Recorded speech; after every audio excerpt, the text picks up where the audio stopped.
Welcome to MMC news.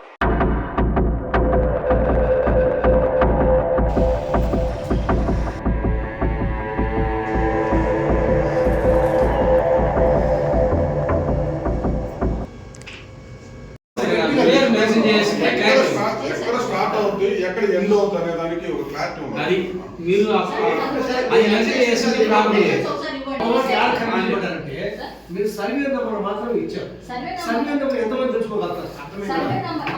కారణం అబ్దుల్ కూడా correct అయ్యి ఇది ఒక పలానా ఏరియాకి అది ఒక గుర్తు వద్దు ఏరియా ఉంటుంది కదా, ఓ రైట్ లేదా ఆర్టీ డిపో లేదా ఆర్టీ బస్ స్టాండ్ లేదా గొడ్డేరు కాలువ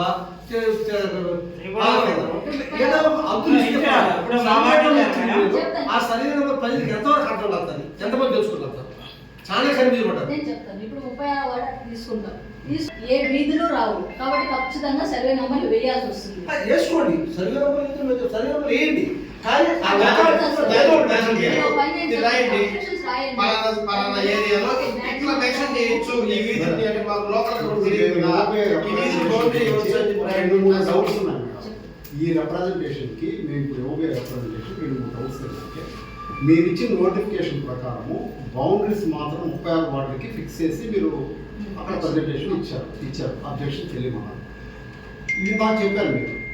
అవన్నీ మేము లెక్క కట్టిన తర్వాత వార్డుకి అప్రాక్సిమేట్గా ఇన్ని వస్తాయనే ఉద్దేశంతోనే ఇవన్నీ బౌండరీస్ ఫిక్స్ చేసామని మీరు అంటారు. ఇప్పుడు మాకు వచ్చింది ఏంటంటే, ఇప్పుడు ఇందాక అనుకున్నాం కదా 4 వార్డులని, ఇప్పుడు మీరు ఈ విధంగా ఫిక్స్ చేసినటువంటి బౌండరీస్ ఫిక్స్ చేసిన 36 వార్డులలో ప్రతి వార్డులో అప్ టు 1200 నుంచి 1250 ఓట్లు అంటే ఒక 50 అటు ఇటుగానే వస్తాయా, లేకపోతే మరీ డౌన్ అయిపోతాయి? 1200 నుంచి 1000 పడిపోయి 500 అంత డౌన్ చేయలేదు. అంత డౌన్ అయ్యేవాడు ఉంటే అంటే పక్కన ఏదైనా కలిపామే కానీ దాన్ని అంత డౌన్ చేయలేదు. అంటే ఇప్పుడు మీరు ప్రకటించినటువంటి 36 వార్డులలో ఏ వార్డులో ఎత్తుకున్నా కూడా మనకి పాపులేషన్ ఎంతైతే ఉందో ఆ పాపులేషన్ ప్రకారము అక్కడ ఉన్నటువంటి ఓటర్లు ఇంచుమించుగా 1200, 1300, 1200, 11 నుంచి 1300 అనుకోవచ్చా? అంతకు మించి తగ్గిపోవడం కానీ తగ్గిపోయి పక్కన మా డౌట్ ఎందుకు వచ్చిందంటే మేడం, ఈ మధ్య కాలంలో ప్రజల్లో ఒక రూమర్ స్టార్ట్ అయింది మేడం. బాగా అర్థం చేసుకోండి. మీరైతే 36 వార్డులు ఇప్పుడు ఏదైతే ఇచ్చేసారో కొన్ని దగ్గర ఏ రూమర్ వచ్చిందంటే, వాళ్ళకి తగినట్టుగా అనుకూలంగా ఆ వార్డు వ్యక్తులు కాకుండా పక్క వార్డులో ఉన్నటువంటి వాళ్ళ వ్యక్తులను కూడా ఓటర్లుగా ఇందులో చేర్పించుకుంటారు. ఉండండి ఒక నిమిషం. ఇప్పుడు ఫిక్స్ అయితే చేసుకుంటే, ఇప్పుడు 10వ నెంబర్ వార్డు ఉంది ఫర్ ఎగ్జాంపుల్, సరే అక్కడ కూడా వద్దు. ఇప్పుడు 4వ వార్డు ఉంది. 4వ వార్డు ప్రజెంట్ ఇప్పుడు మీరు ఇచ్చిన ప్రకటించిన ప్రకారం 4వ వార్డు 2గా డివైడ్ అయింది. ఎలా డివైడ్ అయిందంటే 5వ నెంబర్ వార్డు 7వ నెంబర్ వార్డుగా 2గా డివైడ్ అయింది ఇప్పుడు కొత్తగా రాబోయేది.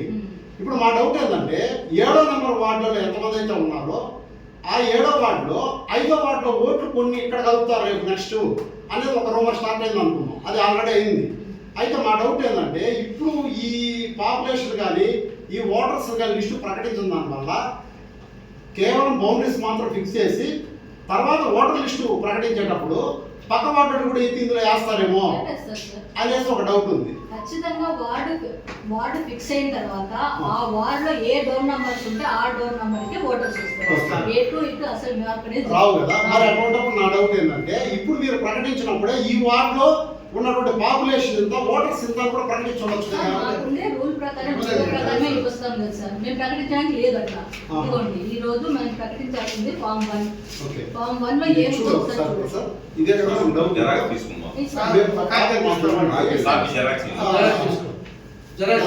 ఇది కూడా ఇచ్చేది.